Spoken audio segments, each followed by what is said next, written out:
അസ്സലാമു അലൈക്കും വറഹ്മത്തുള്ളാഹി തആല വബറകാതുഹു. പുതിയൊരു വീഡിയോയിലേക്ക് എല്ലാവർക്കും സ്വാഗതം. ഈ സൗന്ദര്യം എന്ന് പറയുന്നത് നമുക്ക് എല്ലാവർക്കും ആവശ്യമായിട്ടുള്ള ഒരു ഘടകമാണല്ലേ. അത് എത്ര നമ്മൾ പുറം കൊണ്ട് വേണ്ടാന്ന് പറഞ്ഞാൽ ഉള്ളുകൊണ്ട് കുറച്ച് കിട്ടിയെങ്കിലും നമ്മൾ ആഗ്രഹിക്കാറുണ്ട്, ഉണ്ടാവില്ലേ? സ്വാഭാവികം അല്ലേ. അപ്പോൾ നമ്മൾ ഈ സൗന്ദര്യം ഉണ്ടാകാൻ വേണ്ടിയിട്ട് മഹാന്മാർ പഠിപ്പിച്ചു തന്നിട്ടുള്ള കുറച്ച് കാര്യങ്ങളുണ്ട്. ആ ഒരു കാര്യങ്ങളാണ് ഇന്നത്തെ വീഡിയോയിൽ ഞാൻ പറയാൻ വേണ്ടിയിട്ട് ഉദ്ദേശിക്കുന്നത്. അപ്പോൾ കാര്യങ്ങളിലേക്ക് കിടക്കുന്നതിന് മുമ്പ് ശരിക്കുള്ള സൗന്ദര്യം എന്ന് പറഞ്ഞാൽ എന്താ അറിയോ നിങ്ങൾക്ക്? ശരിക്കുള്ള സൗന്ദര്യം എന്ന് പറഞ്ഞാൽ നമ്മുടെ കൽബ് ആദ്യം പ്രകാശിക്കണം. അതായത് കൽബ് നല്ലതാവണം എന്നർത്ഥം. കൽബിൽ മോശ കാര്യങ്ങളൊന്നും ഇല്ലാതിരിക്കുമ്പോൾ കൽബ് പ്രകാശിക്കും, അതുവഴി നമ്മുടെ മുഖവും പ്രകാശിക്കും. അതാണ് യഥാർത്ഥ സൗന്ദര്യം എന്ന് പറയുന്നത്. നമ്മുടെ മഹാന്മാരായിട്ടുള്ള നബിമാരുടെയൊക്കെ നിങ്ങൾക്കറിയാലോ കഥകൾ. അപ്പോൾ അതാണ് യഥാർത്ഥ സൗന്ദര്യം. ആ സൗന്ദര്യം ലഭിക്കാൻ വേണ്ടിയിട്ടാണ് നമ്മൾ പ്രയത്നിക്കേണ്ടത്. അപ്പോൾ ആ സൗന്ദര്യം ലഭിക്കാൻ വേണ്ടിയിട്ട് മഹാന്മാർ പഠിപ്പിച്ചിരുന്ന ചെറിയ കാര്യങ്ങളുണ്ട്, അത് ഞാൻ പറഞ്ഞുതരാം. ഒന്നാമത്തെ കാര്യം എന്ന് പറയുന്നത് ഫജ്ർ സമയത്ത്, അതായത് ഏർലി മോർണിംഗ്, പ്രഭാത സമയത്ത് നമ്മൾ കുളി പതിവാക്കുക. അങ്ങനെ കുളി പതിവാക്കി കഴിഞ്ഞാൽ ഒരുപാട് നേട്ടങ്ങളുണ്ട് കേട്ടോ. ഇത് മാത്രമല്ല, നമുക്ക് ദേഹസുഖം ലഭിക്കും, അതുപോലെ തന്നെ നമ്മുടെ മുഖസൗന്ദര്യം, അതുപോലെ തന്നെ മറ്റുള്ള സൗന്ദര്യങ്ങളൊക്കെ വർദ്ധിക്കും. പിന്നെ അതുപോലെ തന്നെ നമ്മൾ പ്രാർത്ഥനയ്ക്ക് പെട്ടെന്ന് ഉത്തരം ലഭിക്കും. ഇത് മൂന്നും അതിൻ്റെ ഗുണങ്ങളാണ് കേട്ടോ.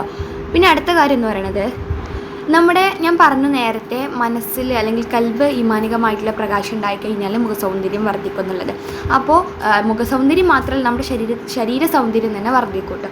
അപ്പോൾ നമ്മുടെ മനസ്സ് ഈമാനികമായിട്ട് പ്രകാശം ഉണ്ടാകാൻ വേണ്ടി ചെല്ലേണ്ട കാര്യമാണ് യാ നൂറു യാ അല്ലാ എന്നുള്ളത്. യാ നൂറു യാ അല്ലാ എന്നുള്ളത്. അപ്പോൾ എല്ലാവരും ഈ യാ നൂറു യാ അല്ലാ എന്നുള്ളത് ചെല്ലുക. അങ്ങനെയാണെന്നുണ്ടെങ്കിൽ നമ്മുടെ ശരീര സൗന്ദര്യം വർദ്ധിക്കാൻ അത് കാരണമാവും.